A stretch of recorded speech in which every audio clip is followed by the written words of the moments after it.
8 बजे या recording on करो।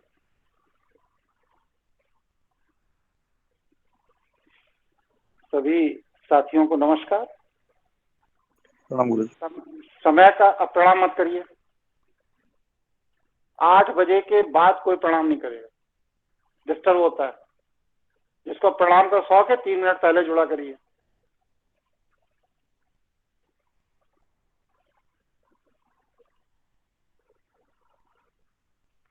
हम लोगों ने अभी पिछले समयों में जो ब्रह्मास्मि क्रिया योग पर चर्चा की, विचार किया और इस साधना पद्धति के वैज्ञानिक पहलुओं पर अनुभव किया। कहते हैं विज्ञान में अनुभूति नहीं होती, विज्ञान सिद्धांत का विषय है। लेकिन ब्रह्मास्मि क्रिया योग को वैज्ञानिक पहलू से समझाया गया और लोगों को अनुभूति हुई। अभी भी बहुत से विषय हैं जो क्रमबद्ध आपके सामने रखे जा रहे हैं। अभी तक आपके सामने जो विषय रखे गए हैं उनमें कोई जानकारी, कोई बात, किसी के मन में कोई जिज्ञासा अगर है तो रख लीजिए, जिससे कि फिर आज आगे का सेशन शुरू किया जा सके। गुरुजी, पुनीत बोल रहा था। मेरे को यही कंफर्म करना था कि जो आपने तीसरे चरण की साधना बताई है, ये जब तक 2 कंप्लीट ना हो जाए, एक पहले कंप्लीट हो फिर दूसरी हो फिर उसके बाद ही तीसरी करनी है ना? 10 दिन कम से कम एक साधना में लगता है। पहले दिन से मैं ये बात कह रहा हूँ। बता मैं इसलिए रहा हूँ क्योंकि मैं जान रहा हूँ कि आप लोग अपने नियम से नहीं कर रहे हैं। 2-3 लोग कर रहे हैं लेकिन ज्यादातर लोग नहीं कर रहे हैं। लेकिन मेरा ये कर्तव्य है, क्योंकि आपके न करने या आपकी लापरवाही के कारण मैं कोर्स को कितने दिन टालता रहूंगा। इसलिए मैं सैद्धांतिक रूप से पूरी बात बता दे रहा हूं। और एक साधना 10 से 15 दिन करने के बाद ही दूसरे में प्रवेश करिएगा। आज सुशील जी जुड़े थे, सवेरे फोन आया था। सुशील नहीं, विवेकशील जी बता रहे थे कि पूरे दोनों आंख से तेजी से आंसू गिरने लगे और सब होने लगा। तो ये पुरानी साधना का अभ्यास पूरा किए बिना अगर आप अगले चरण की साधना में जाएंगे तो वह अगले चरण की साधना आपको शारीरिक और मानसिक अव्यवस्था पैदा करेगी। ये मैंने पहले दिन से ही बार बार सबसे कहा है। तो मेरा ये अनुरोध है कि आप लोग एक एक चरण की साधना करते जाए, तभी आप आगे बढ़ पाएंगे। और जब एक चरण की साधना पूरी होगी तब दूसरे में प्रवेश करेंगे, तभी दूसरे का लाभ मिलेगा। वरना जैसे अनुभव में आया, किसी का सिर दर्द रहने लगा, किसी का पेट दर्द रहने लगा, किसी को कोई दिक्कत रहने लगी, तो ये दिक्कतें बनी रहेंगी, क्योंकि ये अति ऊर्जा के प्रवाह की साधनाएं हैं। ये पंखा एक पॉइंट कम करो, डिस्टर्ब कर रहा है। तो इसलिए ऊर्जा के प्रवाह के लिए अपने शरीर की नाड़ियों का शोधन जरूरी है। और नाड़ियों का शोधन अगर आप नहीं करेंगे और ऊर्जा के प्रवाह को बढ़ा लेंगे तो उस स्थिति में शरीर में कहीं ना कोई कष्ट, कोई ना कोई पीड़ा आपको होगी ही। इसलिए एक साधना जो मैं बताता हूं उसको कम से कम 15 दिन अभ्यास करिए, तब दूसरी साधना करिए। हम लोगों को 1.5 महीने हो गए, बल्कि ज्यादा समय हो रहा है। अभी हम लोग तीसरे चरण की साधना में ही कल बताया है वो भी। तो इसको इस क्रम से करेंगे तभी ठीक रहेगा। 15 दिन एक साधना करने के बाद अगले चरण में प्रवेश करिए, तभी आप उसका लाभ उठा पाएंगे। और कोई प्रश्न, किसी का कोई जिज्ञासा? प्रणाम गुरुजी, रमेश बात कर रहा हूँ। गुरुजी, मैं दूसरे चरण की साधना भी बड़े आराम से कर रहा हूँ, कोई दिक्कत नहीं है, लेकिन कोई अनुभूति नहीं हुई। बस उसकी तरफ मैं गया भी नहीं। लेकिन अब तीसरा स्टार्ट करूंगा। अभी मुझे लग रहा है कि दूसरे पे इतना अच्छा नहीं है, लेकिन उसका अनुभूति के साथ तो कोई वो नहीं है ना, अभी कुछ हुआ नहीं इस तरह का। अनुभूति से मतलब नहीं है। जब आपको दूसरे चरण की साधना में पूरी तरह से एकाग्रता बनने लगे, किसी भी तरह का कोई तनाव, कोई परेशानी न दिखाई दे, तब आप अगले चरण की साधना में जाइए। अगर उस चरण की साधना में ही कोई परेशानी या कोई तनाव की स्थिति बन रही है तो अगले चरण की साधना में मत जाइए। धन्यवाद गुरुजी, कोई प्रॉब्लम नहीं बन रही, सही हो रहा है सब। हाँ, तो तीसरे चरण में जाइए फिर आप। और कोई साथी कुछ पूछ रहे थे? गुरुजी मैं दामोदर बोल रहा हूँ। बोलिए। और मैंने नासिका त्राटक साधना करना शुरू कर दी थी आज। तो वो चंदन पे मैंने आज कोशिश किया था, तो वो केवल 8 मिनट में ही मतलब वो जो भी गंध है वो नाक की तरफ घूमने लगी। तो इसके बाद मतलब फिर बाद में मैंने उसको कोशिश किया कि मतलब ये ऐसे ही आ रहा है कि क्या आ रहा है, कि उसके लिए मैं कोशिश किया जानने की, मगर फिर भी उसके बाद मैंने साधना सब रोक दी। रोकने के बावजूद थोड़ी सी नींद आ गई गुरुजी। नींद और आई? फिर नहीं, उसके बाद शरीर में गंध आने लग गई, वो सब नाक के बाद। बिल्कुल आएगा, बिल्कुल आएगी जी। आपने जैसे देखिए होता क्या है कि जब हम नासिका त्राटक करते हैं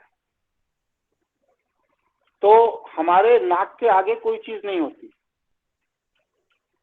लेकिन हमारा ब्रेन उसके अनुरूप हार्मोन रिलीज करता है। और जब ब्रेन उसके अनुरूप हार्मोन रिलीज करता है तो उसका असर क्या पड़ता है? उसका असर ये पड़ता है कि हमारे शरीर के अंदर, हमारे रक्त में उस हार्मोन का अंश सर्कुलेट होने लगता है। और जब उस हार्मोन का अंश हमारे शरीर में सर्कुलेट होने लगता है तो हमारे पसीने में, हमारे लार में, हमारे मलमूत्र में उस हार्मोन के अंश शरीर के बाहर निकलने लगते हैं।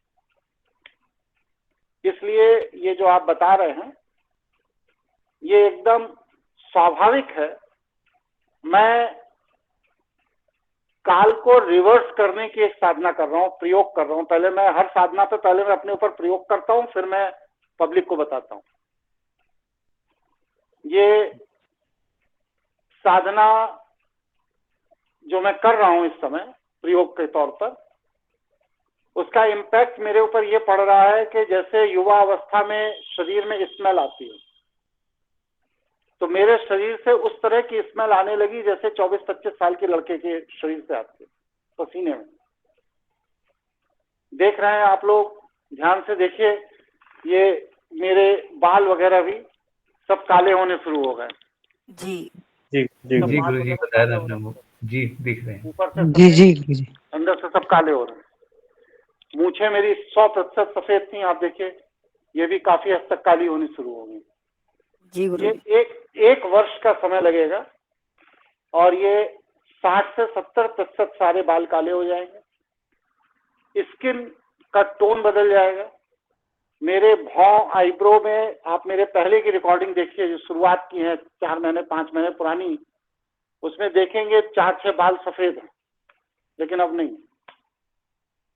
तो ये साधना मैं कर रहा हूं, और अगर ये साधना मैंने सफलता, जो मेरा टारगेट है वो मैंने पा लिया और मुझे लगा कि जो शास्त्र में लिखा गया है उस पद्धति से जो मैं कर रहा हूं ये सही है, तो सोचिए व्यक्ति की आयु 120 वर्ष से अधिक होगी। उसे किसी भी मिनरल, किसी भी विटामिन, किसी भी चीज की कोई जरूरत नहीं है।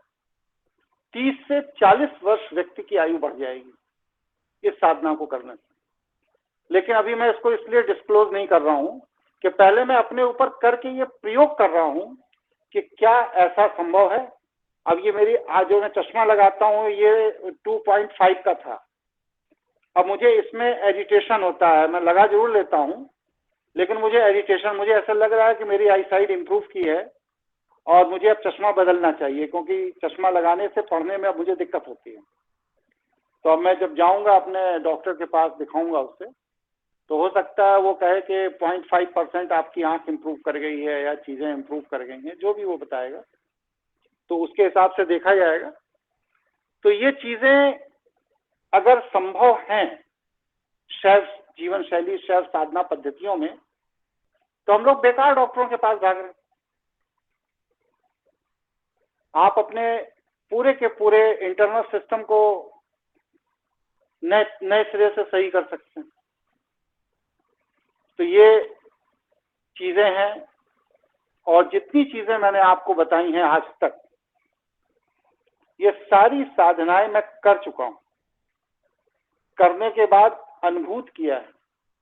हमारे गुरु द्वारा बताया गया ये विज्ञान है, और इसको अनुभूत करने के बाद मैं बता रहा हूं। अगर आप 40 लोगों के बैच में 5 लोगों को भी अनुभूति होती है, तो इसका मतलब यह है कि साधना का विज्ञान सही है। जैसे कि मोबाइल पर अगर 5 लोगों का फेसबुक सही चल रहा है, तो इसका मतलब यह है कि फेसबुक के सर्वर में प्रॉब्लम नहीं है। बाकी जिन लोगों का फेसबुक सही नहीं चल रहा है, इसका मतलब या तो उनका डाटा गड़बड़ है, या उनके मोबाइल में कोई प्रॉब्लम है, या उन्होंने जो अपना फेसबुक अकाउंट बना रखा है उसमें कोई प्रॉब्लम है। लेकिन फेसबुक का सर्वर सही है, ये गारंटी है, क्योंकि 5 लोगों का एकदम सही चल रहा है। इसी तरह यह साधना का विज्ञान, अगर 5 लोगों का एकदम सही चल रहा है सही सिस्टम से, तो इसका मतलब साधना का विज्ञान सही है। मैं इसको इसलिए दावे से कहता हूं क्योंकि ये साधनाएं मैंने अपने जीवन में की हैं, इनके परिणाम देखे हैं, और उस परिणाम से मैं संतुष्ट हूं। इसलिए आज मैं इतने कॉन्फिडेंस के साथ, इतने दावे के साथ अपनी बात आप लोगों को रखता हूं। 1.5 साल तक मैंने बस सिर्फ दूध, शहद और पानी, इन 3 चीजों का प्रयोग किया। 1.5 साल, वर्ष 2011 से लेकर के 12 के अप्रैल तक। और मैंने ये देखने के लिए प्रयोग किया कि क्या भोजन की आवश्यकता वास्तव में व्यक्ति को है। और मैं इस निष्कर्ष पर पहुंचा कि हम लोग भोजन व्यर्थ करते हैं। शरीर में भोजन की कोई जरूरत नहीं है। अगर आप सही पद्धति से साधना कर रहे हैं, तो आपको धीरे धीरे ये दूध, शहद भी छोड़ दें, तो भी आपको कोई दिक्कत नहीं होगी। कोई भी परेशानी, किसी भी तरह की शरीर में मिनरल्स की, इन सब की जितनी भी कमियां और वीकनेस सब बताई जाती हैं, ये उन लोगों के लिए है जो लोग साधना नहीं करते हैं। अगर आप साधना करते हैं तो आप ये सारी चीजें कर सकते हैं। 5 खजूर सुबह और 5 खजूर शाम को 1 गिलास हल्के गर्म दूध के साथ लेना शुरू करिए। गाय का दूध होना चाहिए। आप देख लीजिए, किसी भी तरह की कोई वीकनेस बॉडी में कभी नहीं आ सकती, चाहे आप भोजन करें या ना करें। ये मेरा अपना स्वानुभूत है, इसलिए आप लोग इस पर विशेष ध्यान दीजिए। भैया ने जो बताया कि इनको चंदन पर कंसंट्रेट करके इन्होंने किया और पूरे शरीर से चंदन की स्मेल आने लगी, ये संभव है, ऐसा होता है। मैं भी गुरु जी एक अनुभव शेयर करना चाह रहा हूँ कल की नासिका त्राटक साधना के ऊपर। गुरु जी बताओ बेटा। गुरु जी, मैं ना अक्सर इत्रों का प्रयोग करता हूँ अपने जीवन में। तो लवेंडर का इत्र ना मैं नींद के लिए प्रयोग करता हूँ कि अगर मैं उसका छिड़काव कर लेता हूँ तो अच्छी नींद आती है लवेंडर के इत्र से। इस कारण से उसकी सुगंध मेरे अनुभव में है बहुत अच्छे से। कल मैंने सोचा कि बिना इत्र के उसी भाव दशा में नासिका त्राटक साधना करूं, लेकिन ये साधना करते करते ना मुझे एक भय पकड़ गया। वो भय इसलिए पकड़ गया, अचानक मेरे मन में विचार आया कि रसोई के एलपीजी के सिलेंडर की स्मेल भी हम सब ने सूंघी होती है। तो मुझे बस वो भय ना मेरे दूसरे कॉर्नर ऑफ माइंड में काम करने लगा कि कहीं ये ना मुझे प्रभावित कर दे। फिर मैं अपने को मन को समझा के इस भाव दशा में नहीं लवेंडर से काम लेना है। तो इस तरह से ना मैं द्वंद में काम करने लगा। लेकिन वो जो मेरा भय इतना व्यापक हो गया, उस वजह से ना मुझे एलपीजी की दुर्गंध अनुभव हुई और एकदम से मेरी सांस घुटने लगी और मैं वहीं गिर गया। और फिर मैं 2-2.5 घंटे बाद उठा जाके रात को। इस तरह से दिक्कत हुई गुरु जी। बिल्कुल आपकी बात से मैं सहमत। मैंने साधना की पहली शर्त क्या बताई थी? शैव जीवन शैली में साधना की प्रथम शर्त है धारणा। धारणा का तात्पर्य क्या है कि आपको क्या धारण करना है, इसमें संशय नहीं होना चाहिए, दुविधा की स्थिति नहीं होनी चाहिए। एकदम स्पष्ट एकाग्र विजन होना चाहिए कि हमें धारण क्या करना है। धारणा जब आपकी साफ होगी, तब आप सही तरह से ध्यान में प्रवेश कर पाएंगे। और जब आप ध्यान में प्रवेश कर जाएंगे, तो समाधि की स्थिति में आपको वही चीज प्राप्त होगी जो आपने धारण की थी। शैव जीवन शैली में धारणा, ध्यान और समाधि 3 ही अवस्था है बस।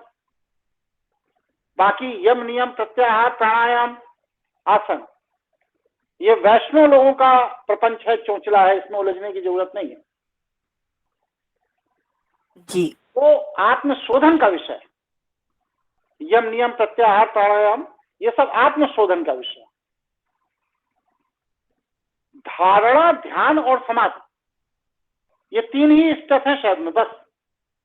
धारणा में हम क्या धारण कर रहे हैं उसमें हमारे मन में दुविधा नहीं होनी चाहिए। आप जल की शीतलता धारण करिए। तालाब के पानी की स्मेल अलग होती है, कुएं के पानी की स्मेल अलग होती है, नदी के पानी की स्मेल अलग होती है। आप एक दिन कल्पना करिए कि तालाब के निकट बैठा हूं, तालाब के पानी की स्मेल, और इसके बाद नेत्र नासिका त्राटक करिए।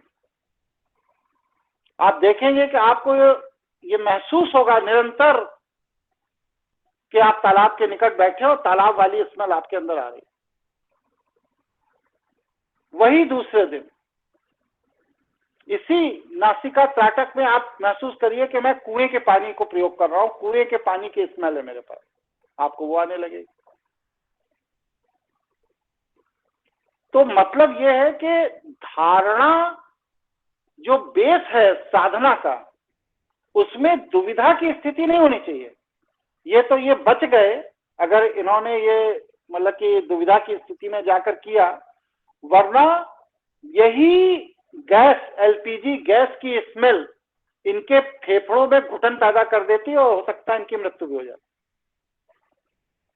इसीलिए साधना के क्षेत्र में नादानी नहीं करनी चाहिए।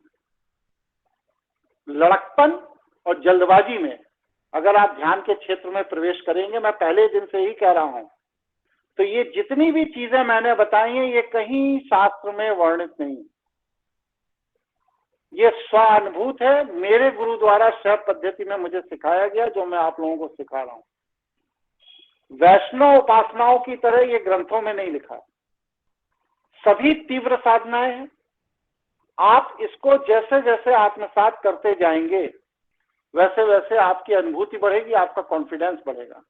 लेकिन अगर डायरेक्शन गलत हुआ तो मैंने पहले ही दिन कहा था, पैरालिसिस हो सकता है, ब्रेन हेमरेज हो सकता है, ब्लड प्रेशर बिगड़ सकता है, पैंक्रियास फेल हो सकता है, आपके एंसेस्टाइन में पैरालिसिस हो सकता है, कोई भी घातक बीमारी आपको घेर सकती है। और ये दावा है मेरा कि शैव साधना पद्धति में यदि किसी बीमारी ने किसी को पकड़ लिया गलत साधना करने के कारण, तो आप दुनिया में कहीं भी इलाज करा लीजिए, आपको लाभ नहीं मिलेगा। क्योंकि इलाज जो है वह लक्षण के हिसाब से होता है। यहाँ प्रॉब्लम हार्मोन के हिसाब से, हार्मोन रिलीज होंगे तो जाकर के वो बीमारी रिकवर होगी, जिससे कोई डॉक्टर आपको हार्मोन रिलीज नहीं करा सकता दवा के प्रभाव से। मेरी बात समझ में आ रही है आप लोगों को या नहीं आ रही? जी गुरुजी। जी गुरु जी। गुरु जी। जी गुरुजी। जी गुरु जी। तो पूरा सीरियस होकर के करिए। बहुत तीव्र साधना है, असाधारण साधना है ब्रह्मास्मि क्रिया योग। इसमें धारणा पर सबसे ज्यादा फोकस करिए। अगर धारणा में दुविधा है तो ध्यान में मत जाइए,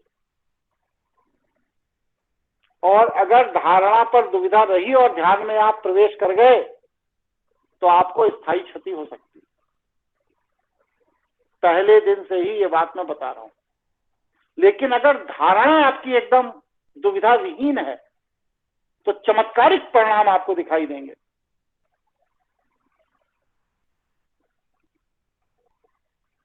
मैं सफर कर रहा था ट्रेन में,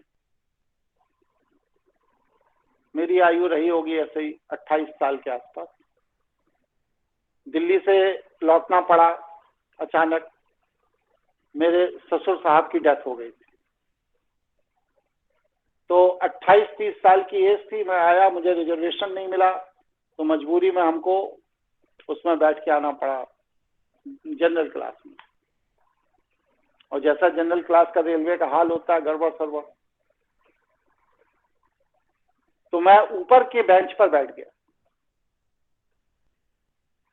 और जब देखा कि कुछ ज्यादा ही कसमकस हो रही है तो आप ताज्जुब मानिए, मैंने वहीं बैठे बैठे नेत्र त्राटक करना शुरू किया और लहसुन, कच्चे लहसुन की स्मेल को धारण करने का प्रयास किया। वहां पर लड़ाई झगड़ा होने लगा आधे घंटे बाद। कहे कि कौन है ये जो टिफिन में लहसुन खोले हुए है और बदबू कर रहा है, पूरा डिब्बा गंध कर रहा है। वहां सहयात्रियों की कल्पना में ही ये बात नहीं है कि नेत्र त्राटक से लहसुन की स्मेल पैदा की जा सकती है, और इतनी ज्यादा तीव्र पैदा की जा सकती है कि व्यक्ति को घुटन होने लगे। जब कोई कुछ समझ में नहीं आया, सब लोग अपने डिब्बे खंगाल लिए, तो फिर 5-7 लोग उठ करके दूसरे हिस्से में चले गए, जिससे कि जो वहां पर बाकी बैठे हुए लोग थे वो कंफर्टेबली बैठ गए। तो ये अजमाई हुई, प्रैक्टिकल की हुई साधनाएं हैं। मैं तो अक्सर इसके प्रयोग करता रहता हूं। इसलिए आप लोग इसमें दुविधा में धारणा को ग्रहण न करें। दुविधा विहीन चित्त के साथ अगर आपने धारणा को स्वीकार करके ध्यान में प्रवेश किया है, तो निश्चित रूप से आपको आपकी धारणा के अनुरूप परिणाम मिलेंगे ही, इसे कोई नहीं रोकता। ठीक है जी गुरुजी। और कोई प्रश्न, कोई जिज्ञासा हो तो कर लिया जाए। जी पीयूष बात कर रहा हूँ देहरादून से। जी जब मैं नासिका त्राटक कर रहा था, तो नासिका त्राटक करते समय नाक का जो टिप पॉइंट था तो बीच में कभी कभी गायब हो जा रहा था वो। तो ये सही लग इससे पूर्व की साधना आपने ध्यान से नहीं की, इसका मतलब पिछले चरण की। अगर वो की होती तो ये गायब नहीं होती। जी। और कोई साथी कुछ जानना चाहते? चलिए आज का कोर्स शुरू करते हैं। देखिए हमने क्या क्या अभी तक बताया। मुख, नाक, बचा क्या है? कान, आंख, ब्रह्मांड। तो आज हम लोग कान पे चर्चा करते हैं। शैव जीवन शैली में मुख के बाद कान का महत्व नहीं, मुख के बाद नेत्र का है, फिर कान का है, और नासिका जो है वो चौथे नंबर पर। नेत्र पर मैं इसलिए अभी नहीं जा रहा हूं क्योंकि ये साधना सीधे समाधि में ले जाती है। इसमें ध्यान नहीं होता, धारणा और समाधि होती है। तो आप लोग उतने परिपक्व हो जाए कि धारणा से सीधे समाधि में जाए, ध्यान की आवश्यकता ना पड़े। इसलिए मैं जानबूझ करके आप लोगों को इस साधना की तरफ नहीं ले जा रहा। हम लोग आज कान के ऊपर चर्चा करते हैं। कर्ण सिद्धि साधना। यह कर्ण सिद्धि साधना को नाद साधना भी कहा गया है। नाद माने ध्वनि, तरंग, कंपन। ये सब नाद के अलग अलग खंड के स्वरूप हैं। नाद अकेला कभी हो ही नहीं सकता। नाद के साथ नृत्य आवश्यक है। ऐसा हो ही नहीं सकता कि नाद हो और नृत्य ना हो। तो नाद और नृत्य ये दोनों अन्य आश्रित, एक दूसरे पर निर्भर, एक दूसरे को समर्थन देने वाले, एक दूसरे का पोषण करने वाले, एक दूसरे की शक्ति को बढ़ाने वाली ऊर्जा है। इसलिए जब भी नाद पर चर्चा होगी तो नृत्य की चर्चा होना स्वाभाविक है। ऐसा हो ही नहीं सकता कि नाद पर चर्चा हो जाए और नृत्य पर चर्चा न हो। नाद और नृत्य ये संपूर्ण सृष्टि का ऊर्जा केंद्र है। और नाद और नृत्य का जो स्रोत है हमारे अंदर, वो कर्ण तंत्र साधना से सिद्ध होता है। यह शैव जीवन शैली में कर्ण तंत्र साधना का एक अंश है नाद और नृत्य साधना। ये अति प्राचीन साधना है और आपको ये जानकर आश्चर्य होगा कि नाद अंदर से आती है। शैव जीवन शैली सृष्टि में जितनी भी ध्वनियां हैं, जितनी भी, वो सारी ध्वनियां आपके अंदर हो रही है। आपके अंदर कोई भी ऐसी ध्वनि नहीं है जो सृष्टि में कहीं भी हो रही है और आपके इस पिंड में नहीं हो रही, ऐसा नहीं। शैवों ने अपने शरीर के अंदर की ध्वनियों को पहचान कर नाद को आध्यात्मिक रूप में विकसित किया। वैष्णव ने क्या किया? इन्होंने शरीर के अंदर की ध्वनियों को नहीं पहचाना, बल्कि जैसा इनको बताया गया, अनुभूत कुछ नहीं, जैसा इनको बताया गया वैसा इन्होंने निगम पद्धति में बाहर ध्वनियां पैदा करने का प्रयास शुरू कर दिया। जैसे कि इनको बताया गया शैवों के द्वारा कि हृदय स्थान पर नगाड़े की तरह धम धम धम धम बजता है। तो अंदर के नगाड़े को सुनने की जगह जो हृदय स्थान पर बज रहा है, इन्होंने बाहर एक बड़ा सा नगाड़ा लगा दिया और उसके ऊपर ढम ढम ढम ढम बजाना शुरू कर दिया। गुरुकुलों में ये पद्धति इसलिए विकसित की गई थी जिससे बच्चों को ये बताया जा सके कि नगाड़े की जो आवाज है वैसी ही आवाज हृदय स्थान पर होती है। 1 मिनट क्षमा करिएगा।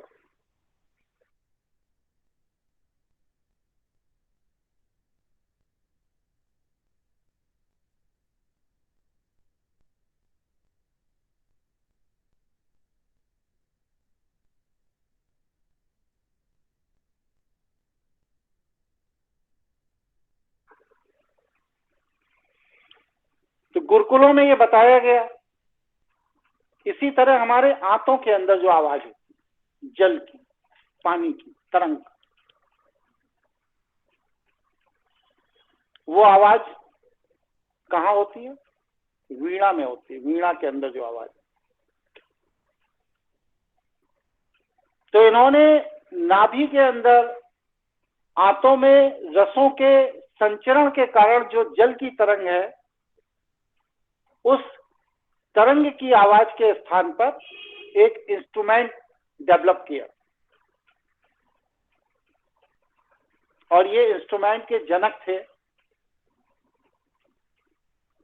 भगवान शिव।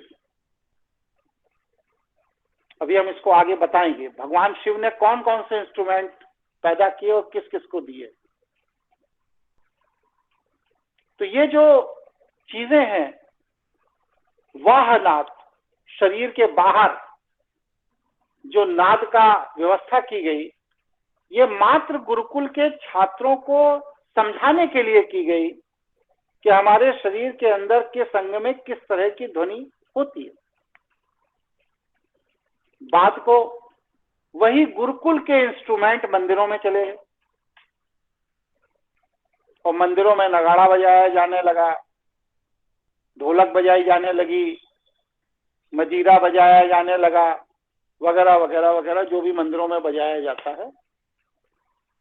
ये सारे वह इंस्ट्रूमेंट हैं जो गुरुकुलों में बच्चों को नाद की पहचान करवाने के लिए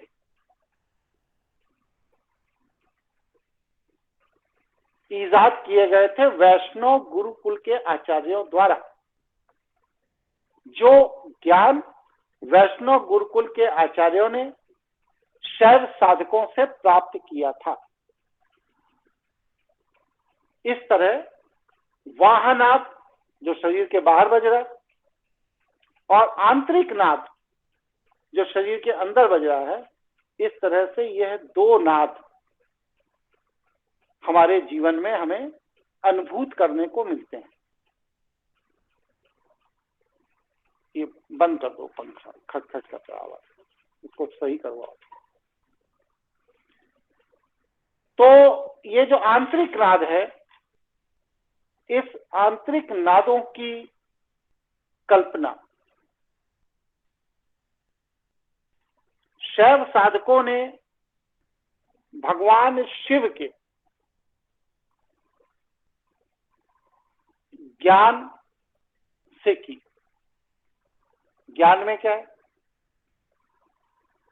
कि भगवान शिव का सबसे प्रिय प्रथम इंस्ट्रूमेंट क्या है? डमरू। ये डमरू के नाद ढम ढम ढम ढम ढम ढम कहां से? ये कदम ताल से। आदमी का कदम ताल हो, जानवर का कदम ताल हो, महामानव का कदम ताल हो, कोई भी कदम जब व्यवस्थित तरीके से जमीन पर गिरता तो वह कदम एक अपनी ध्वनि पैदा करता है। उस ध्वनि को डमरू के रूप में भगवान शिव ने आविष्कारित किया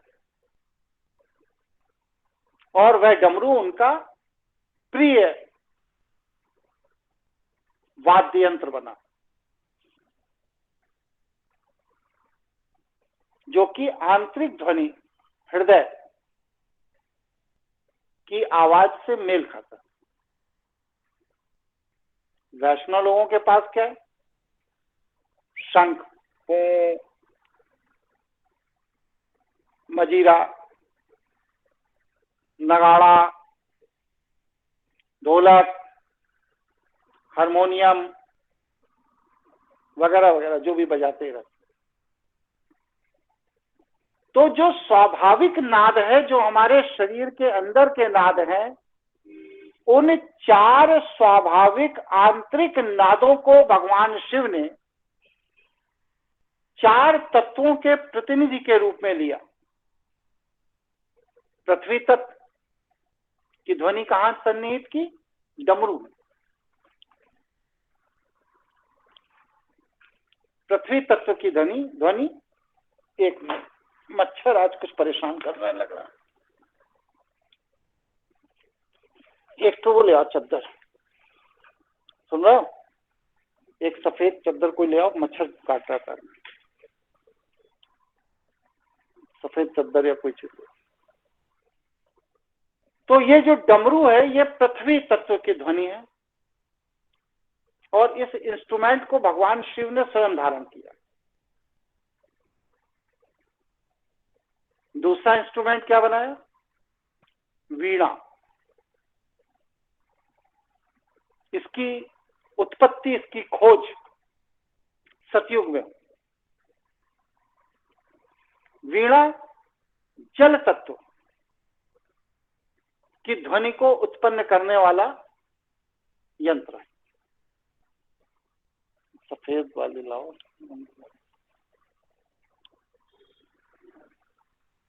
तो ये यंत्र है और ये वीणा दी किसे? भगवान शिव ने अपनी छोटी बहन सरस्वती को ये वीणा दी। सरस्वती को बेटी रूप में ब्रह्मा जी को दिया। लो।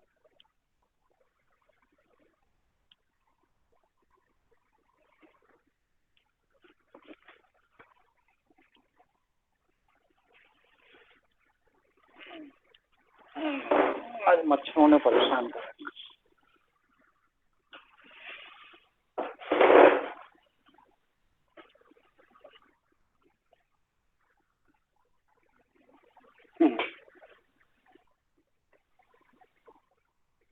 सरस्वती जो भगवान शिव की छोटी बहन थी, थोड़ा कुर्सी और उधर करो, सरस्वती जो भगवान शिव की छोटी बहन थी, उनको भगवान शिव ने ब्रह्मा जी को बेटी के रूप में दिया था।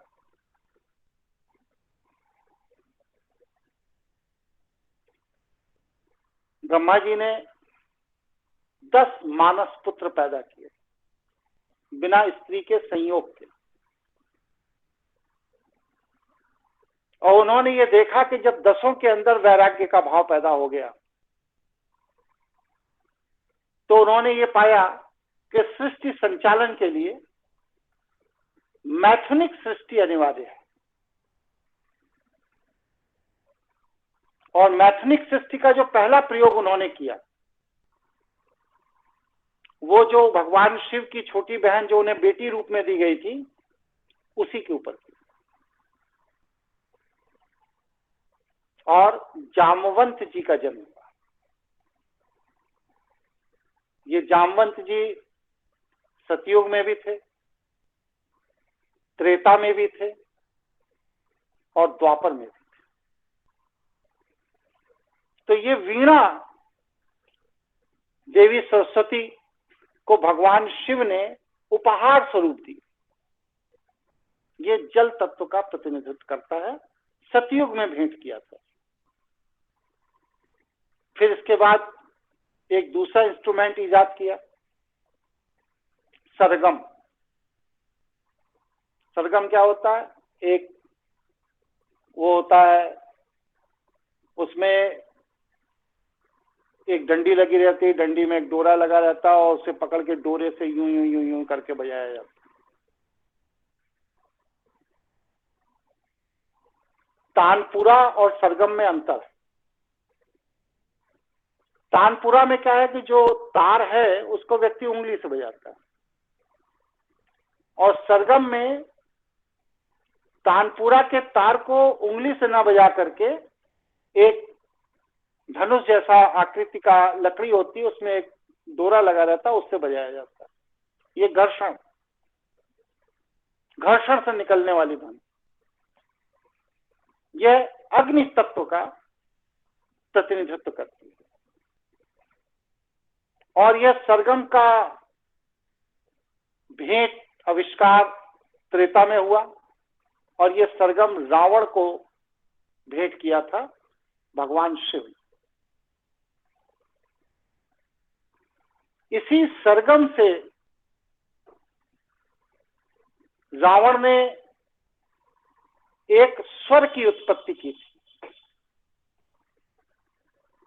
और सोमवेद की रचना की। उस स्वर का नाम था स्वर आकर्षण स्वर। प्रकृति से मनचाही स्थिति में, मनचाही अवस्था में, मनचाहे मात्रा दे, उस स्वर्ण आकर्षण स्वर के द्वारा प्रकृति से सोने को प्राप्त किया जा सकता है। इस विद्या को त्रेता युग में विकसित किया रावण ने, और इस स्वर्ण में एक कदम वो और आगे जाना चाहता था। इसी बीच में युद्ध हो गया। वो ये चाहता था कि स्वर्ण के अंदर सुगंध होनी चाहिए, जैसे कि पृथ्वी के हर तत्व में सुगंध है, हर वनस्पति में सुगंध है, हर मनुष्य में सुगंध है, हर जीव जंतु में सुगंध है, सब में सुगंध है। इसी तरह स्वर्ण में भी अपनी एक निजी सुगंध होनी चाहिए। इस पर कुंभकर्ण अपनी प्रयोगशाला में प्रयोग कर रहे थे। इसी बीच में युद्ध हो गया, ये लक्ष्य प्राप्त नहीं हो पाया।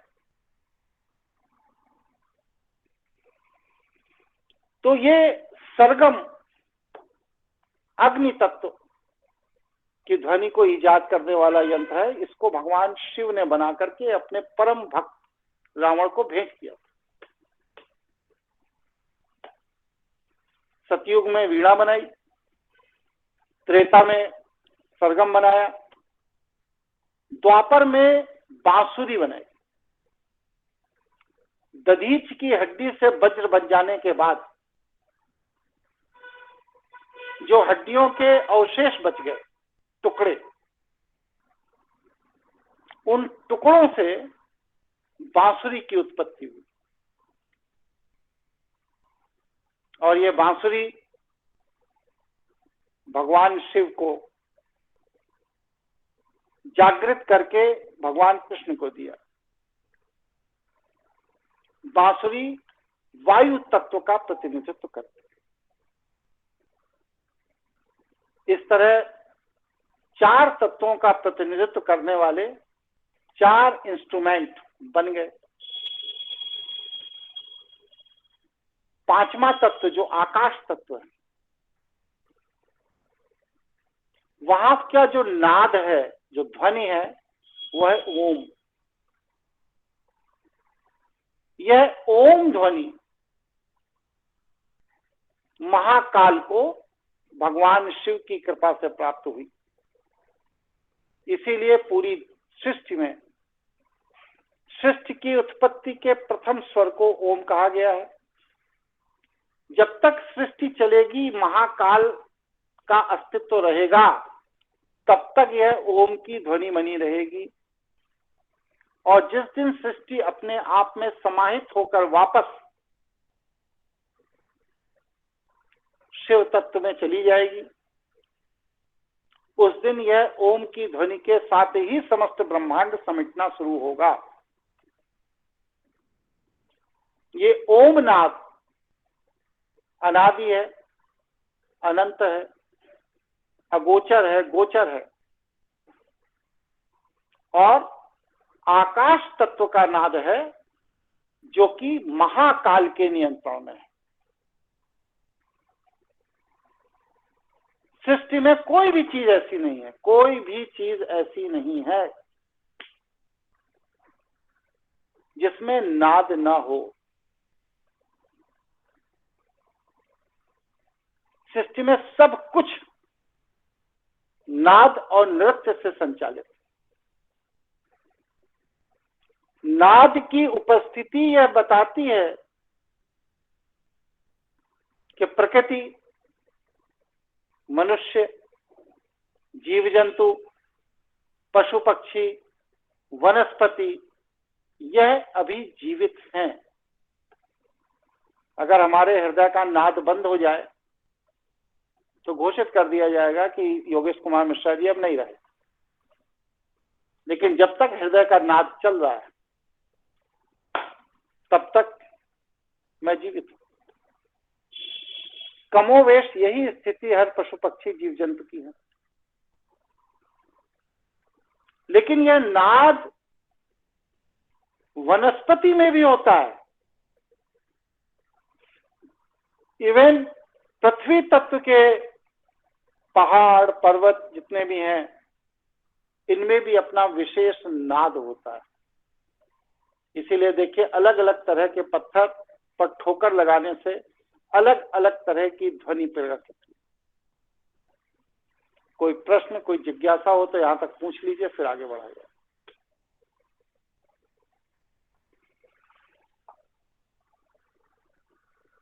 आगे बढ़ा, आगे बढ़िए गुरु जी। या तो हम आप लोगों को समझा नहीं पाते इसलिए प्रश्न नहीं उठते हैं, या इतना ज्यादा अच्छा समझा देते हैं कि भ्रम की स्थिति का निवारण हो जाता है आप लोगों का। 2 ही चीजें हो सकती। गुरु जी प्रणाम, धीरू बोल रहे हैं। तो गुरु जी सब्जेक्ट बिल्कुल नया है, इसलिए जल्दी कोई चीज और दूसरी चीज मन में आती नहीं है। तो पुराना जो आपका सब्जेक्ट हो बताइए, कल से वही शुरू कर दिया जाए। नहीं गुरु जी, बिल्कुल ऐसा लगता है कि जैसे पहली बार ही सुन रहे हैं, पहले कभी सुना नहीं। हाँ, तो पहली बार ही सुन रहे हैं, लेकिन अब आप YouTube पे ये सब ड्रामा रोज सुनेंगे, क्योंकि 1990 में जब हमने बताया था देश आजाद नहीं है, भारत की आजादी एक धोखा है, तो लोग सुनते नहीं थे। और राजीव दीक्षित जो हमारे शिष्य भी थे, प्रतिनिधि भी थे, उन्होंने इस पर जब व्याख्यान देना शुरू किया तो अब वो साइकिल स्टैंड वाला भी कहता है कि देश बाबूजी अभी आजाद नहीं हुआ है, अभी इसको आजादी के लिए लड़ना पड़ेगा हम लोगों को। तो यही तो इस देश का दुर्भाग्य है कि यथार्थ ज्ञान को ज्ञानियों ने छिपा कर रखा, और जिस ज्ञान को समाज के सामने प्रस्तुत कर दिया गया, समाज ने उस ज्ञान का सम्मान नहीं किया, उस ज्ञान का दुरुपयोग शुरू कर दिया। बहुत विकट स्थिति है ये।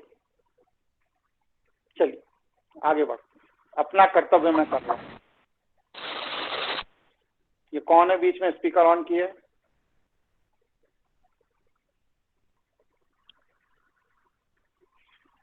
तो नाद ही अभिव्यक्ति का आधार है। आप जिंदा हो या मर गए, यह नाद से ही पता चलता है।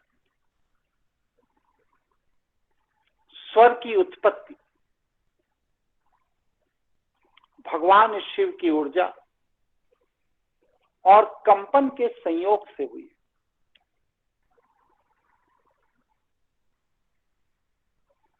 यह नाद, ये भगवान शिव की ऊर्जा और उस ऊर्जा के कारण होने वाला कंपन, यह दोनों का जब संयोग होता है तो नाद पैदा होता है, स्वर पैदा होता है। इसमें अगर शिव की ऊर्जा सुषुप्त हो जाए तो कंपन बंद हो जाएगा और नाद पैदा नहीं होगा। हमको शिव की ऊर्जा पर काम करना है, और शिव की ऊर्जा से उत्पन्न कंपन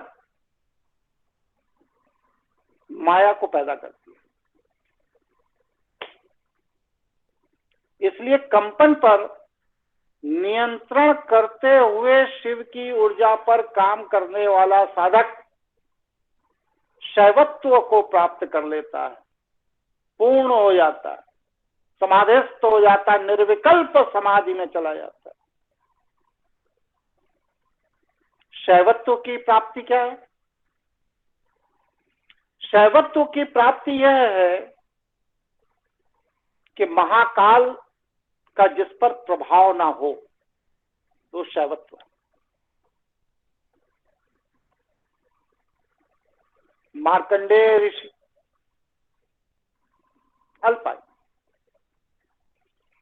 बाल आयु में ही उनकी मृत्यु सुनिश्चित थी, लेकिन उन्होंने शैवत्व को प्राप्त किया। मृत संजीवनी मंत्र उनको दिया सप्त ऋषियों ने, और उस शैवत्व के ऊर्जा से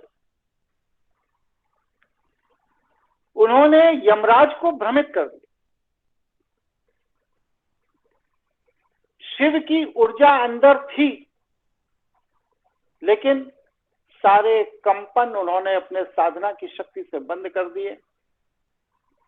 यमराज ये समझे कि ये मर गया, और उसकी आत्मा के साथ वो चले गए।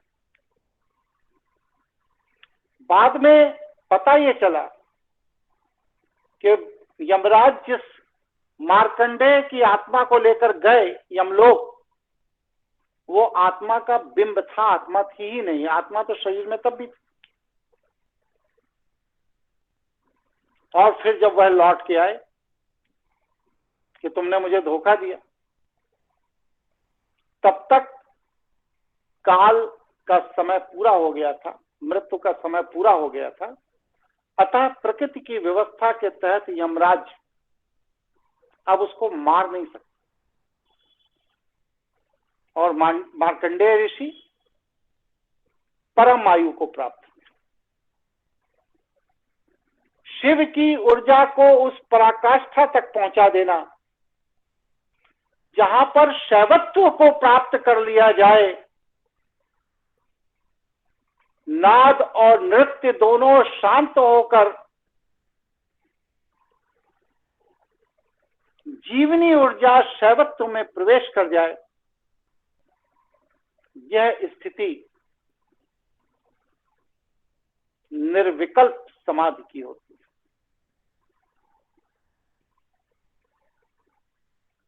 और ये सारी चीजें भगवान शिव की कृपा से संभव है। बहरहाल शिव ऊर्जा से कंपन पैदा होता है। अगर शिव ऊर्जा नहीं है तो कंपन नहीं होगा। मां के पिंड में जो गर्भ है, उस गर्भ में जब तक शिव ऊर्जा का प्रवेश आत्मा के रूप में नहीं होगा, औरे के रूप में नहीं होगा, तब तक मां के गर्भ के अंदर कंपन नहीं होगा।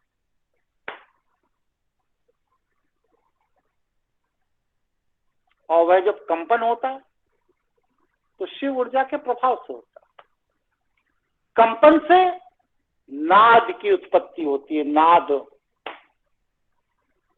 ध्वनि। और जब नाद की उत्पत्ति होती है तब नृत्य होता है। गर्भ में देखिए सबसे पहले क्या होता है? हृदय धड़कता है बच्चे का, कंपन। फिर उसके बाद शरीर का विकास होता है, सारे ऑर्गन काम करना शुरू करते हैं, तरह तरह का नाद उस पिंड के अंदर होने लगता है। फिर जब नाद होता है, ध्वनि होती है, तब क्या होता है? बच्चा मां के गर्भ में नृत्य करता है।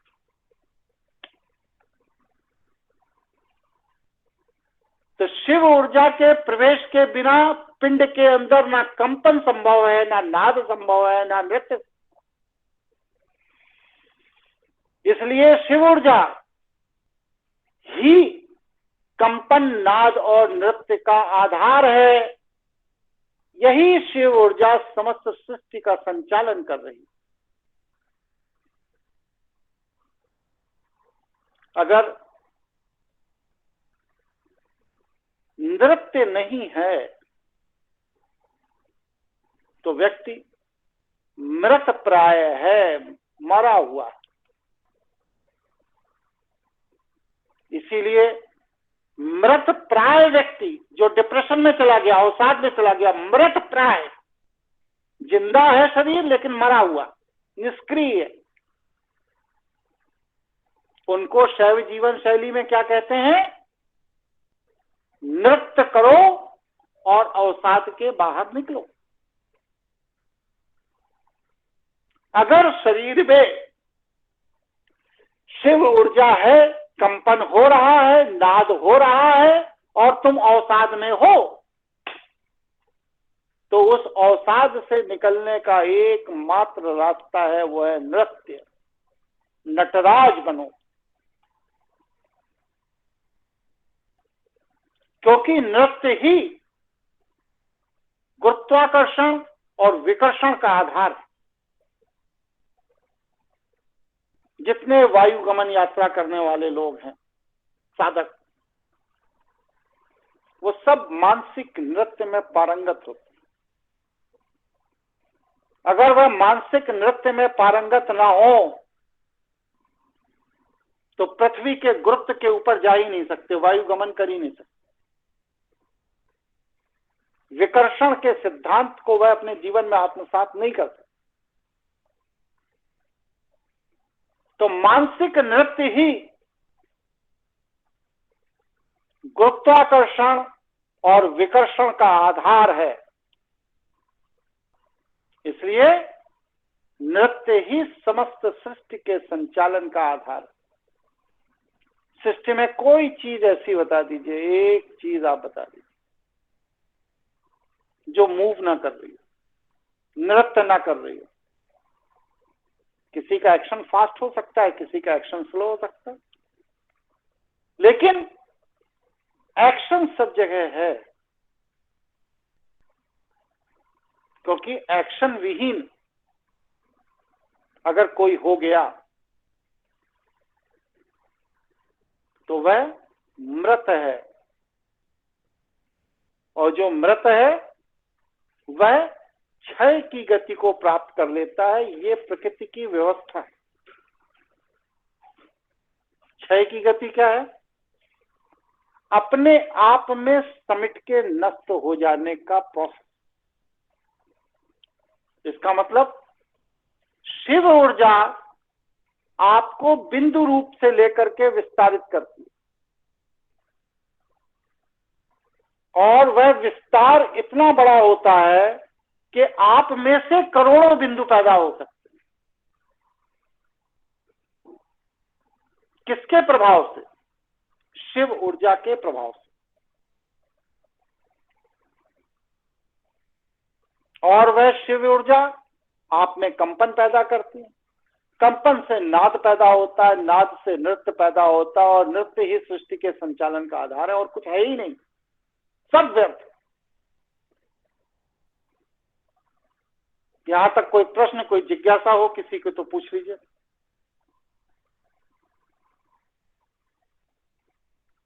नहीं? गुरुजी इसमें एक प्रश्न है, मैं दामोदर बोल रहा हूँ। बोलिए। गुरुजी, हर एक चक्रों के लिए आपने पहले बताए थे कुछ राग होते हैं। क्या होते हैं? हर एक चक्रों के लिए, हर चक्र के लिए क्या होते हैं? राग होते हैं, मतलब उनको एक्टिव करने के लिए एक राग होता है, आपने कहा था। हाँ, तो राग और नाद में क्या अंतर है? म्यूजिक के इंस्ट्रूमेंट में जो निकलता है उसे आप नाद नहीं मानते हैं क्या? नहीं, इसमें मेरा ये प्रश्न था कि इसमें कौन से मतलब इंस्ट्रूमेंट को यूज किया जाता है, इसमें क्या स्पष्टता है? अभी मैंने आपको 4 इंस्ट्रूमेंट बताए। आपको किस तरह के, किस तत्व के नाद की आवश्यकता है, ये आपका गुरु बताएगा। जी जी।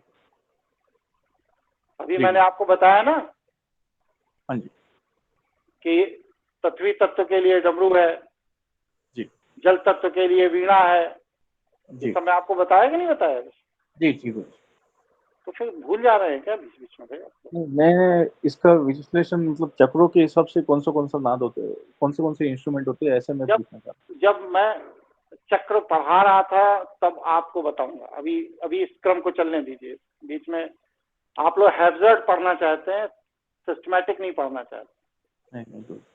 जब कुंडली पढ़ाने लगेंगे तो आप कहेंगे श्वास प्रक्रिया बता दीजिए, जब श्वास प्रक्रिया बताने लगेंगे तो आप कहेंगे नाद प्रक्रिया बताइए, फिर नाद बताएंगे तो आप कहेंगे अब चक्र बता दीजिए। ऐसा थोड़ी होता है, चीजें क्रम से चलती है, आपकी जिज्ञासा से नहीं चलेंगी। समझ आता हूँ जी। यतन बोल रहा हूँ, एक प्रश्न है। आपने एक शब्द बोला मानसिक नृत्य, उसमें थोड़ा प्रकाश डाल प्लीज। अभी डाल रहा हूँ, प्रकाश भी डालूंगा, ट्यूबलाइट भी जलाऊंगा वहां पर, आप थोड़ा धैर्य रखिए। जी धन्यवाद। तो अगर यह प्राकृतिक नृत्य जो सृष्टि में हो रहा है ये ना हो, तो क्या गुरुत्वाकर्षण और विकर्षण की जो शक्ति है ये समाप्त हो जाएगी। इसका सबसे बड़ा असर क्या पड़ेगा? सारे ग्रह आपस में लड़कर खत्म हो जाएंगे, क्योंकि सारे ग्रह एक निश्चित गुरुत्वाकर्षण और विकर्षण की शक्ति से इस ब्रह्मांड में तैर रहे हैं, सब लड़के खत्म हो जाएंगे। ये नृत्य जो प्रकृति का पूरे ब्रह्मांड में चल रहा है, आकाश गंगाओं में चल रहा है, गैलेक्सीज में चल रहा है, सौर्य परिवारों में चल रहा है, ये सारा का सारा सब कुछ शिव ऊर्जा, कंपन, नाद और नृत्य पर ही चल रहा है, इससे इतर कुछ भी नहीं। तो ग्रहों की गति को यदि नियंत्रित करना है तो अपने मानसिक नृत्य और नाद से आप उसको नियंत्रित कर सकते हैं।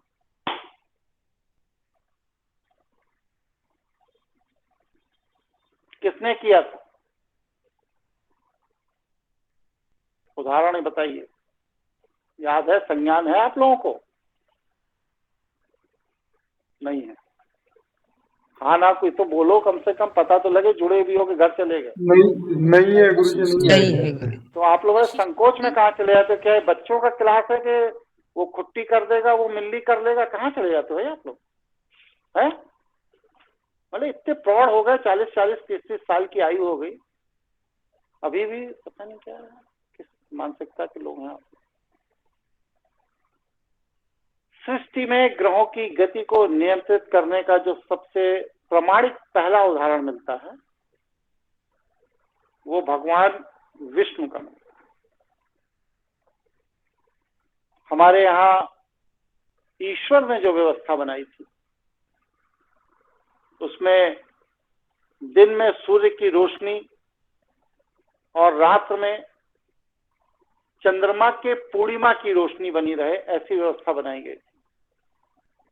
नित्य पूर्णिमा होती थी और नित्य सूरज उगता था। लेकिन जब हिरण्याक्ष का वध हो गया और हिरण्याकश्यप ने ब्रह्मा से वरदान लेकर के विष्णु के वध का निश्चय किया, तब विष्णु लक्ष्मी को अपने हृदय स्थान पर छिपाकर हिरण्याकश्यप के हृदय में समा गए। हिरण्याकश्यप ने पूरी दुनिया में विष्णु को ढूंढा, लेकिन विष्णु नहीं मिले, क्योंकि वह हिरण्याकश्यप के हृदय के अंदर छिप कर बैठे थे। हिरण्याकश्यप ने ब्रह्मा से यह वरदान ले रखा था कि वर्ष के 12 महीने में मेरी मृत्यु ना हो। तो उस समय चंद्रमास गणना का विधान था। तो चंद्रमा की गति विष्णु ने अपने मानसिक ऊर्जा से कम कर दी और उसका परिणाम यह हुआ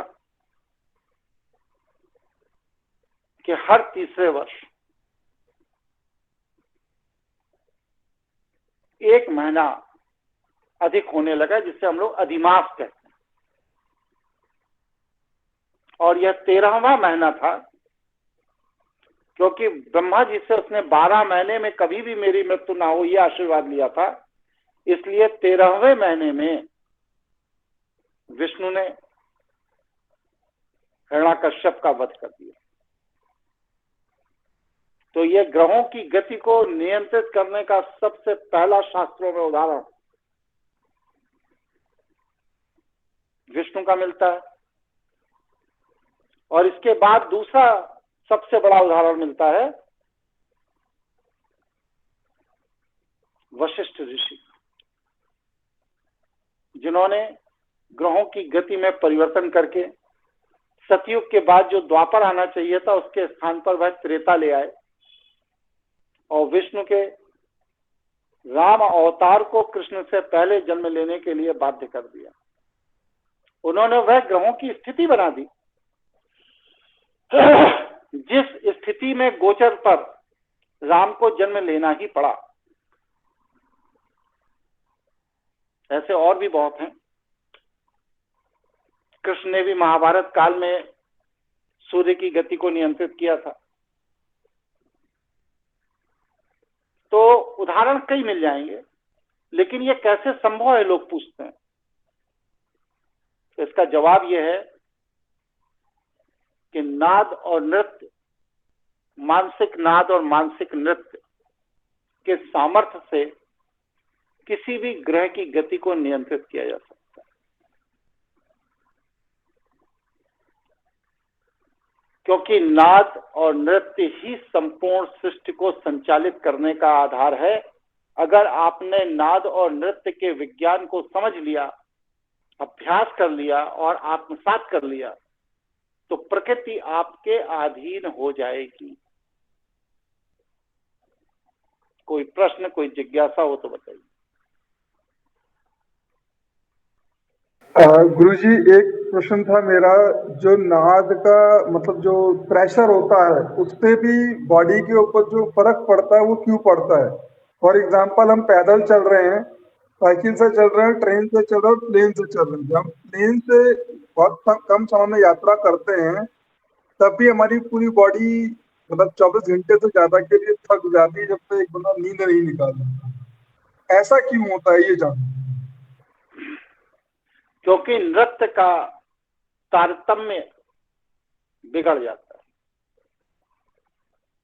प्रकृति के नृत्य के साथ जब तक आपका मानसिक नृत्य हो रहा है तब तक आप कभी नहीं थक सकते। और जब आपने किसी भी पद्धति से, यांत्रिक या गैर यांत्रिक, किसी भी पद्धति से अपने मानसिक नृत्य के क्रम को प्रकृति के नृत्य के क्रम से अलग कर दिया तो आपकी थकान सुनिश्चित है। थकान ही नहीं, मृत्यु सुनिश्चित है। समझ में आ गई मेरी बात? जी गुरुजी। तो अच्छा 9 बज गए भाई, आगे बढ़ाया जाए? 1 घंटे हो गए। जी गुरुजी। इसलिए पूछ लेता हूँ कि पिछली बार ज्योतिष के क्लास में एक कुकरेती साहब थे, वो कहते थे आप 9 बजे के आगे पढ़ाते, मेरा पूरा रूटीन डिस्टर्ब हो जाता है। तो नाद के 2 भाग हैं। पहला भाग क्या है? पहला भाग है मंत्र नाद, जो वैष्णव की देन, और दूसरा नाद है ध्वनि नाद, जो शैव परंपरा का अंश है। शैवों में कभी भी मंत्रों को महत्व नहीं दिया। अनादिकाल से लेकर के गोरक्षनाथ तक के साधक जितने भी हुए, उनमें से कभी किसी ने मंत्रों को कोई महत्व नहीं दिया। मंत्र से व्यर्थ का और कोई विषय नहीं।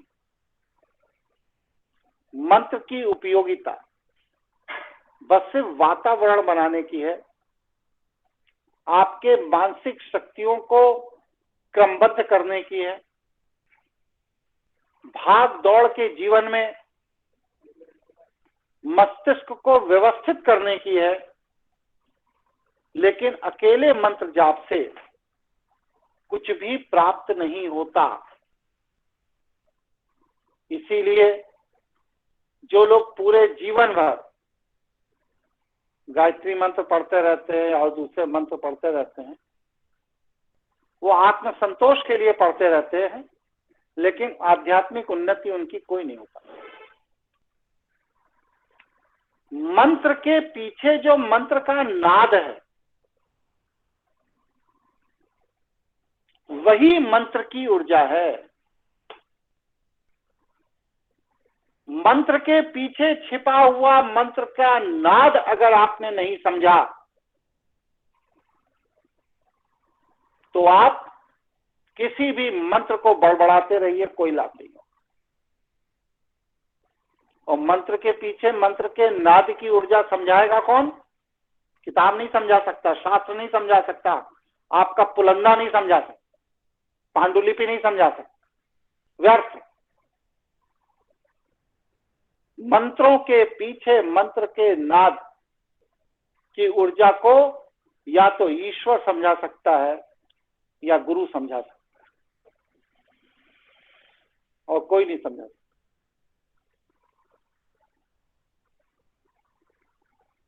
ईश्वर और गुरु के अलावा मंत्र को जागृत करना, मंत्र को शक्ति देने का सामर्थ्य किसी में नहीं। क्यों? क्योंकि मंत्र जागृत ही तब होते हैं जब उनके पीछे का नाद व्यवस्थित हो। अगर मंत्र के पीछे का नाद व्यवस्थित नहीं है तो मंत्र जागृत नहीं होता। मंत्र जागरण का यही रहस्य। संगीत जो हम लोग भजन कीर्तन में तबला मजीरा बजाते रहते हैं, ये अलग है। और प्रत्येक व्यक्ति के शरीर का संगीत अलग है। जैसे किसी भी व्यक्ति के अंगूठे के निशान 2 लोगों के एक जैसे नहीं होते। दो लोगों की आंखों की पुतली की डिजाइन एक जैसी नहीं होती।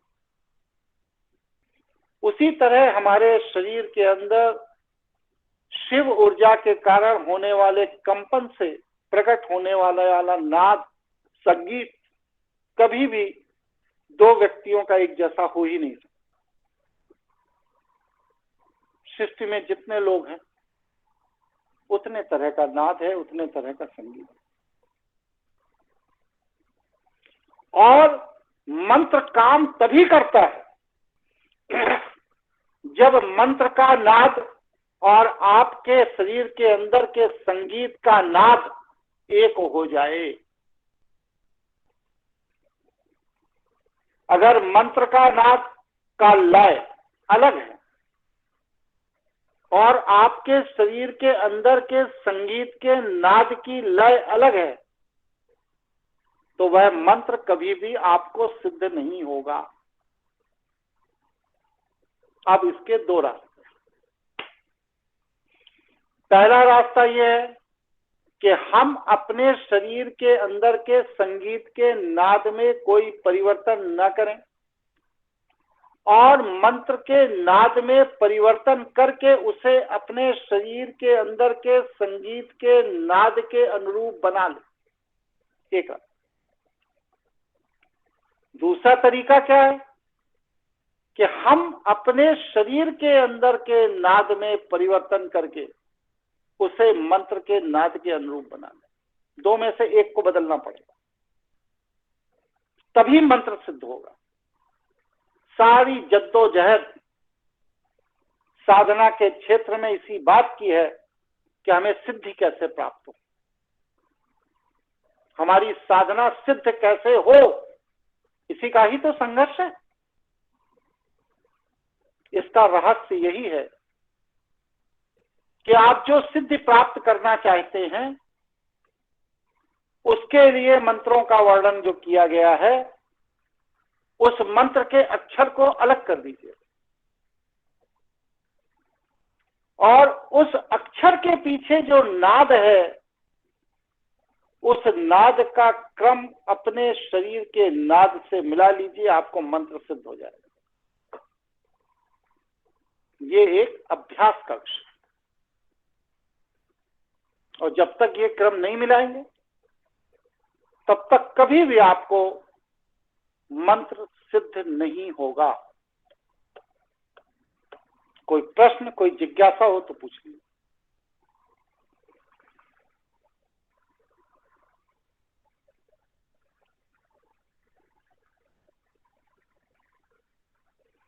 जी नहीं।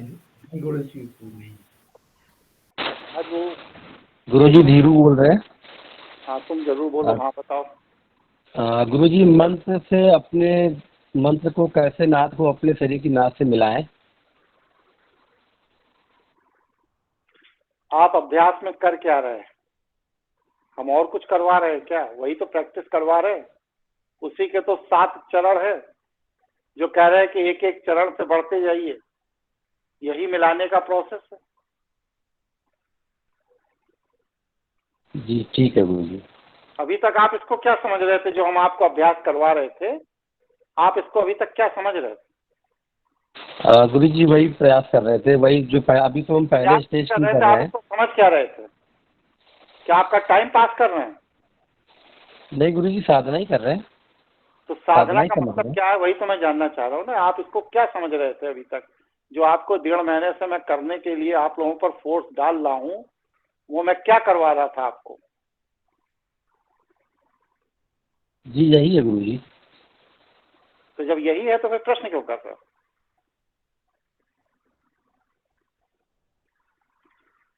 बड़ी अजीब स्थिति है युवाओं की, क्या होगा इस देश का। तो मंत्र कैसे सिद्ध होते हैं उसका मैंने आप लोगों को तरीका बताया, व्यवस्था बताई। अब मंत्र सिद्धि में संगीत की क्या भूमिका है? संगीत हमारे शरीर के अंदर के नाद को ट्वीन करता है, बदलता है। एक गुरु एक आचार्य ये जानता है कि आपके शरीर के अंदर के नाद में वह कौन सी कमी है जो इस मंत्र को सिद्ध करने में बाधक बन रही है। ये गुरु जानता है। तो गुरु आपको एक असिस्टेंस के तौर पर, एक सहयोग के तौर पर, एक विकल्प के तौर पर किसी विशेष लय, किसी विशेष राग, किसी विशेष इंस्ट्रूमेंट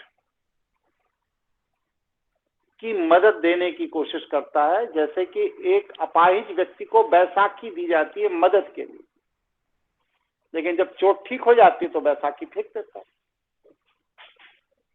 तो वो जो बैसाखी दी जाती है अपने शरीर के अंदर के नाद को मंत्र के नाद के अनुरूप बनाने के लिए, वही संगीत है। संगीत उससे इतर कुछ नहीं। संग और गीत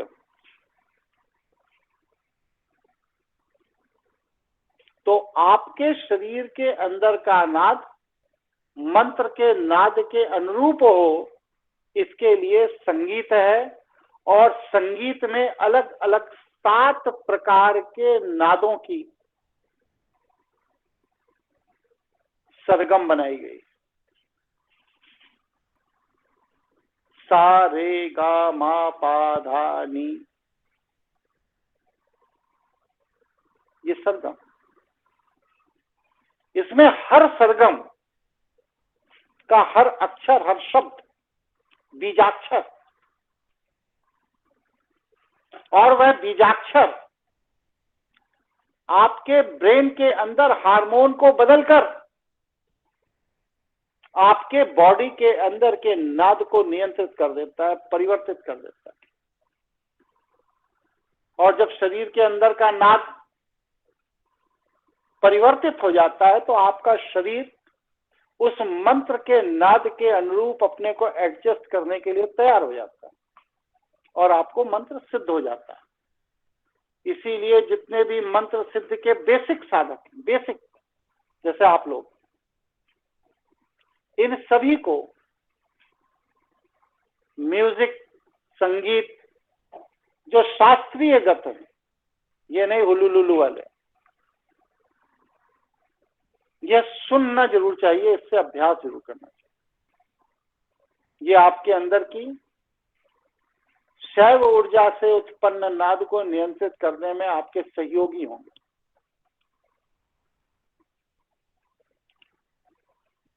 सरगम के 7 नाद के बाद जो 8वां नाद है वह अभिव्यक्त नहीं है। क्यों? इसलिए कि इन 7 नादों से 7 चक्र की ऊर्जा क्रॉस करने के बाद आप जब 8वें नाद में प्रवेश करते हैं तो वहां आप समाधि को प्राप्त कर लेते हैं। मणिपुर चक्र जीवनी शक्ति का केंद्र है। मूलाधार से स, स्वादिष्ठान से रे, मणिपुर ग, अनहद म, विशुद्ध चक्र प, ध, नी। यह 7 चक्रों की ऊर्जा इन 7 नादों के सरगम से नियंत्रित हो जाती। और जब यहां पर नी हो गया तो ऊर्जा 8वें में चली गई, व्योम चक्र में चली गई, और व्योम चक्र में गई तो व्यक्ति समाधिस्थ तो हो गया, बात खत्म हो गई। तो 8वां नाद अभिव्यक्त नहीं है, मौन नाद है, और वह व्यक्ति को समाधि में ले जाता है। और 9वां नाद क्या है? पूर्ण से पूर्ण में विलय हो जाना, ये 9वां नाद। और पूर्ण से पूर्ण की उत्पत्ति हो जाना, नौवां नाद शून्य से शून्य को पैदा करता है और शून्य में शून्य को प्रवेश कराता है।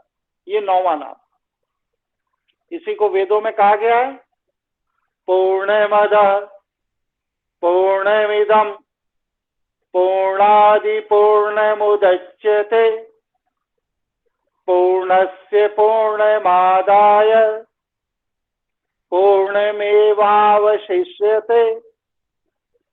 यही पूर्ण से पूर्ण की उत्पत्ति और पूर्ण में पूर्ण का विलय, ये साधना का नवम चरण है। मतलब शिव औरा से अहम के साथ उत्पन्न होने वाला पूर्ण तत्व कारण शरीर वापस अहम को त्याग कर अपने सारे बिंबों को अपने में समेट कर पूर्ण होने के बाद उस शिव तत्व में पुनः प्रवेश कर जाए, ये नवम नाद है, पूर्ण नाद है। नौवें के आगे 10वां नाद इस सृष्टि में नहीं है।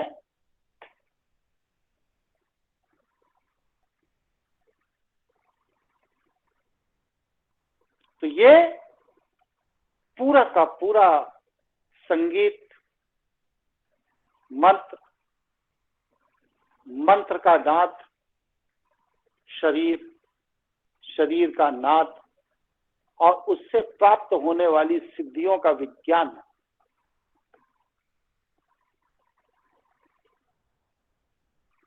शास्त्रीय संगीत के ये 7 स्वर सांसारिक है और इन सांसारिक स्वरों से परे जब 8वें स्वर में आप प्रवेश करते हैं तो वह समाधिस्थ नाद है, वह सुनाई नहीं देता।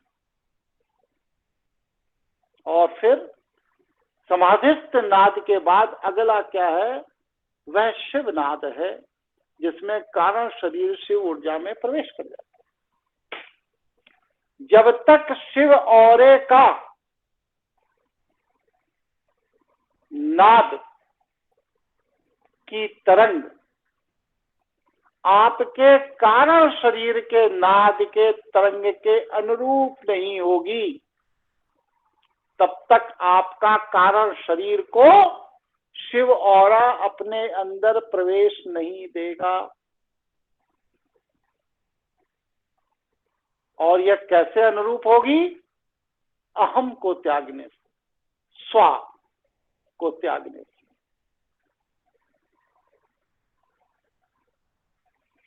विज्ञान में नाद नहीं है, विज्ञान में ध्वनि है।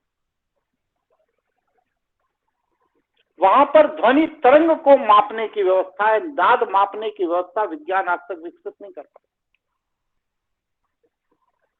अल्फा, बीटा, डेल्टा, थीटा, ये सब जितना भी वैज्ञानिक मायाजाल है, ये सब कुछ ध्वनि तरंगों को नापने का सिस्टम है। और ध्वनि की तरंगें मनुष्य के मस्तिष्क में नकारात्मक हार्मोन ज्यादा पैदा करती है और नाद मानव मस्तिष्क में सकारात्मक हार्मोन पैदा करता है। इसलिए नाद का विज्ञान जो शास्त्रीय संगीत के नाम पर विकसित किया गया, यह अपने आप में एक संपूर्ण चिकित्सा पद्धति है। इसीलिए शास्त्रीय संगीत के द्वारा विभिन्न तरह के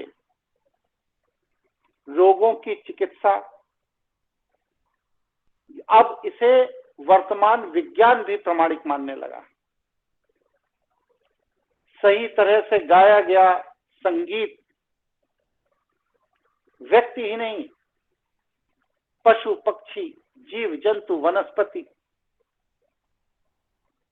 सभी के स्वभाव, गुण और धर्म में परिवर्तन कर सकता है।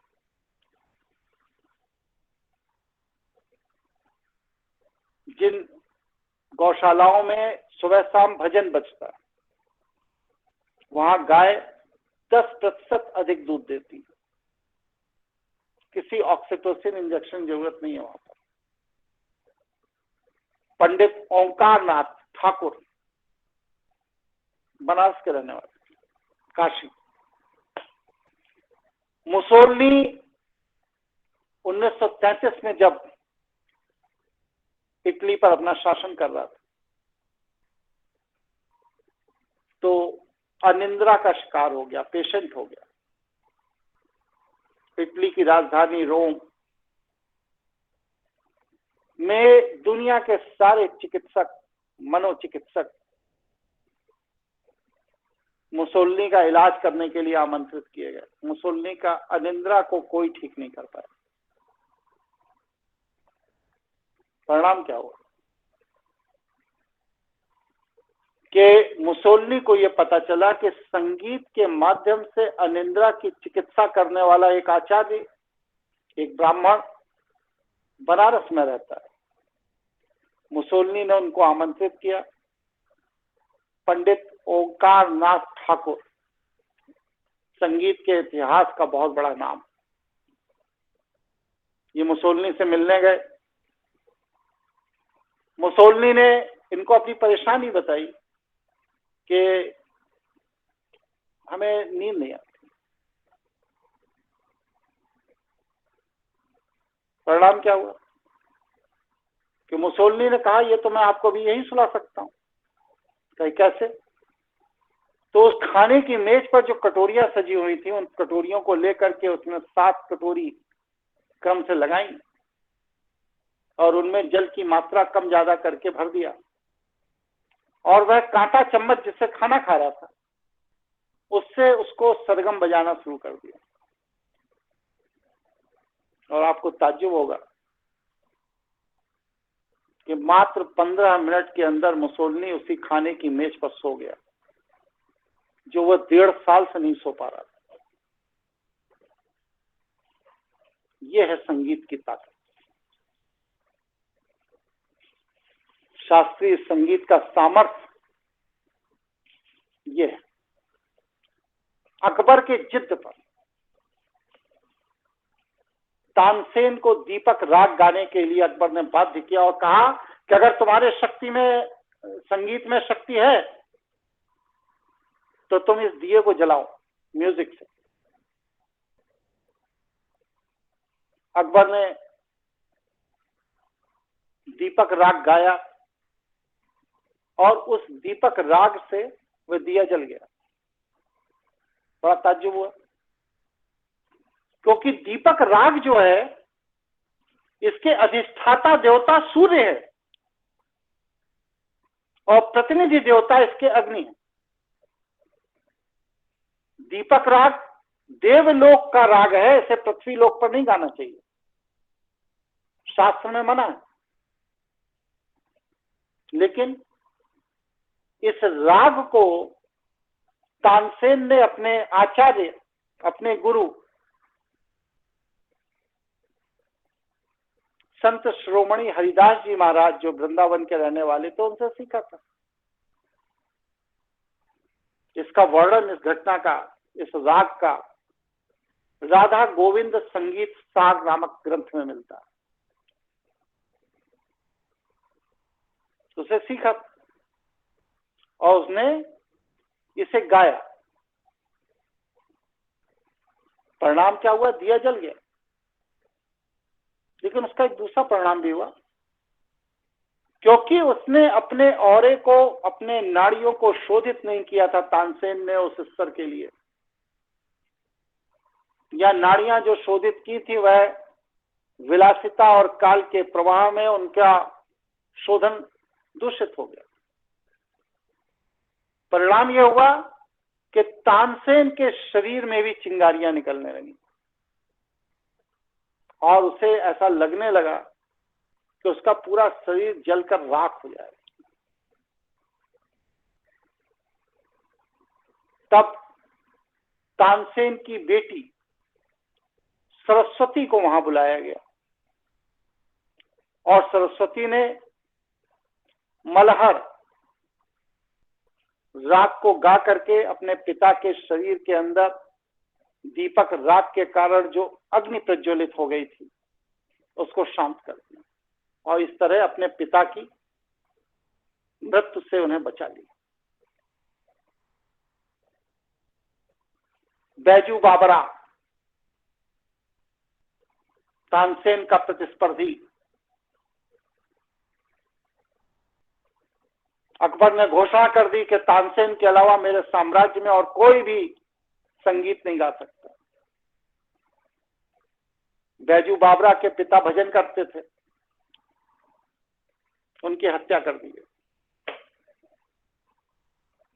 बैजू बाबरा ने अपने पिता से जो संगीत की दीक्षा ली थी उसको विकसित किया और इसके बाद तानसेन को चुनौती दी।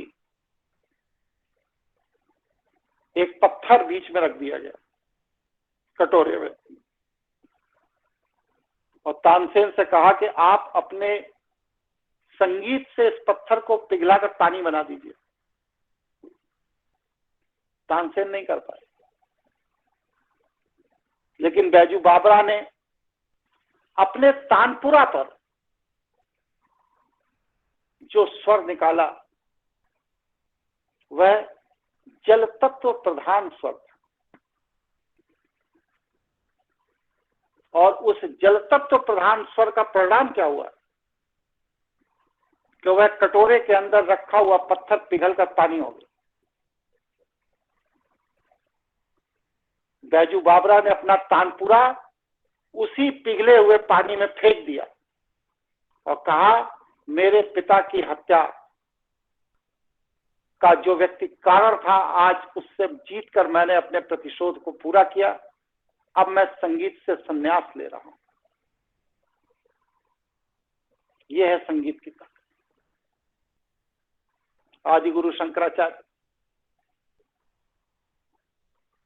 रावण द्वारा विकसित किया गया स्वर्ण आकर्षण राग जो उन्हें भगवान शिव से प्राप्त हुआ, शंकराचार्य को, और उन्होंने उस स्वर्ण आकर्षण राग से सोने की वर्षा कर दी। आकाश जैसे पानी बरसता है, ओले गिरते हैं, उस तरह से सोना गिरा दिया।